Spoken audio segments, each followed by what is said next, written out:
স্বাগতম জনাইছো আৰু এই মুহূৰ্তত মধ্যপ্ৰাচ্যৰ যুদ্ধৰ শেহতীয়া খবৰ লৈ আহিছো।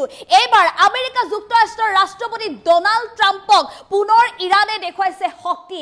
এইবাৰ ইৰাণৰ শক্তিত কেৱল মাত্ৰ ট্ৰাম্পেই নহয়, সমগ্ৰ মধ্যপ্ৰাচ্যৰ বহুকেইখন দেশ এতিয়া কঁপি উঠিছে। কাৰণ আমেৰিকা যুক্তৰাষ্ট্ৰৰ ৰাষ্ট্ৰপতি ডোনাল্ড ট্ৰাম্পে ইৰাণক সকীয়নি দিছিল যে হৰমুজ প্ৰণালীক লৈ ট্ৰাম্পে 48 ঘণ্টাৰ সময়সীমা বান্ধি দিছিল।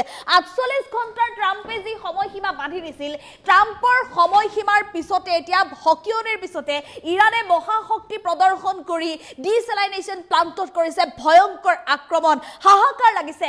ছৌদি আৰব সহ এতিয়া কেইবাখনো মধ্যপ্ৰাচ্যৰ দেশত এক প্ৰকাৰ কঁপনি উঠিছে ইৰাণৰ এই ভয়ংকৰ আক্ৰমণৰ পিছতে।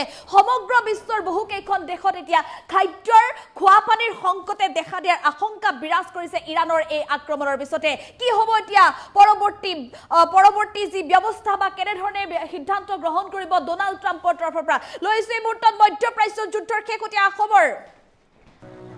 হৰমুজ প্ৰণালীক লৈ ট্ৰাম্পৰ 48 ঘণ্টীয়া আল্টিমেটামৰ পিছতে ইৰাণৰ শক্তি প্ৰদৰ্শন। ইৰাণে এতিয়া মধ্যপ্ৰাচ্যত পুনৰ দেখুৱাইছে শক্তি। মহাসাগৰীয় দেশৰ কেইবাটাও প্ৰান্তত, উপসাগৰীয় দেশৰ কেইবাটাও প্ৰান্তত ডিচেলাইনেশ্যন প্লান্টত কৰিছে আক্ৰমণ ইৰাণে। ইৰাণৰ এই আক্ৰমণৰ বাবে বিশ্বত এতিয়া খোৱাপানীৰ সংকটে দেখা দিয়াৰ আশংকা বিৰাজ কৰিছে। কি হ'ব এতিয়া পৰৱৰ্তী অৱস্থা মধ্যপ্ৰাচ্যত? মধ্যপ্ৰাচ্যৰ এই যুদ্ধত খোৱাপানীৰ অভাৱত ভোগা জনতালৈ নামি আহিছে এতিয়া মানৱীয় সংকটো।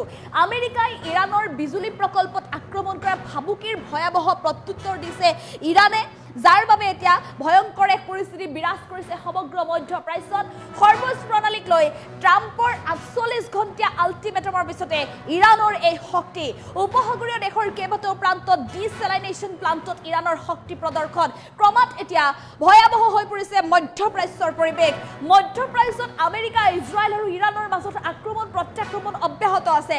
এফালে উল্লেখ কৰিব লাগিব যে শেহতীয়াকৈ যিহেতু ব্ৰিটেইনে মহাশক্তি প্ৰদৰ্শন কৰিবলৈ নামি পৰিছে আৰৱ সাগৰত সমুদ্ৰ পৃষ্ঠত ভয়ংকৰ শক্তি প্ৰদৰ্শনেৰে পাৰমাণৱিক ছাবমেৰিন দমাইছে এতিয়া বিশাল সৈন্য বাহিনীৰ হৈ ব্ৰিটেইনে।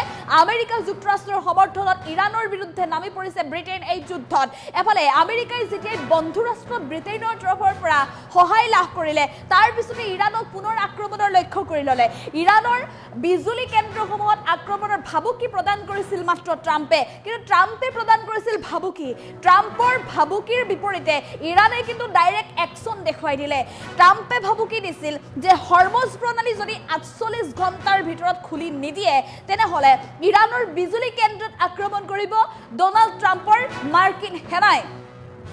আমেৰিকা যুক্তৰাষ্ট্ৰৰ সেই ভাবুকিৰ বিপৰীতে ইৰাণে কিন্তু ডাইৰেক্ট একশ্যন দেখুৱাই আক্ৰমণ কৰিলে ডিচেলাইনেশ্যন প্লান্টত, আৰু যাৰ বাবে এতিয়া হাহাকাৰ লাগিছে সমগ্ৰ বিশ্বত। কাৰণ এই যি ডিচেলাইনেশ্যন প্লান্ট আছে, যাৰ জৰিয়তে সাগৰীয় অৰ্থাৎ সমুদ্ৰৰ যি নিমখীয়া পানী, যি অনুপযোগী পানী, সেই খাদ্যৰ বাবে, খোৱাৰ পানীৰ বাবে অনুপযোগী পানীক ৰিফাইন কৰি সেই পানী সংশোধন কৰি খোৱা পানীলৈ পৰিণত কৰে যি প্ৰকল্প, এটা অত্যাধুনিক প্ৰকল্প, সেই অত্যাধুনিক প্ৰকল্প ডিচেলাইনেশ্যন প্লান্টত আক্ৰমণ কৰি ধ্বংস কৰিলে এতিয়া ইৰাণে।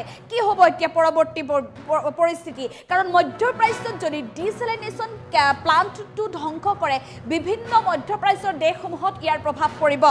ছৌদি আৰবৰ 70% ইয়াত নিৰ্ভৰশীল ডিচেলাইনেশ্যন প্লান্টৰ ওপৰত। কেৱল ইমানেই নহয়, কুৱেইটৰো প্ৰায় 64%ৰ পৰা 90% কেৱল মাত্ৰ নিৰ্ভৰশীল এই ডিচেলাইনেশ্যন প্লান্টৰ ওপৰত।